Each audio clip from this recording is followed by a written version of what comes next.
શું વાત છે? તારી જ વાત છે, તારી જ. સાળા બળી જરા ભૂંડ. અધક તો તારી હાલત કેવી થાય છે ખબર રાખજે. માણસ વોર્નિંગ આપે છે. વોર્નિંગ એટલા માટે જ મળે છે કે તું સુધરી જાય. સેચેલા પાપડ. મીન્સ હજુ એક આવ્યો મહીપતનો ખાસ મને વોર્નિંગ આપે છે. અભલ ભડવા એક ને હજીક તો ઘણાય આવશે. તારી બાલ્યા વગર નથી રહેવાનું, સમજો લુખેશ. તો સાંભળ ભાઈ, તારું નામ નથી બોલી રહ્યો, નોમ તો એટલા માટે નથી લેતો કે તને ખબર છે કે અરે અઘાડી નોખશી. પણ સાંભળ. હા હા બોલ બોલ, ઓભળું છું, બોલ બોલ બળેલા. પણ મહીપત ચૂપ છે એનું કારણ?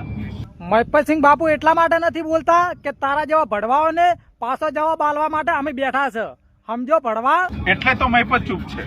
અલ્યા બાપુ જો બોલશે ને તો તારું ડાચું એક બાજુથી બળેલું છે ને એની જગ્યાએ બે બાજુથી બળી જાય, સમજો. બાકી મહીપત બોલે, કારણ કે બાપુ તો બોલેગા. અલ્યા લાભાડ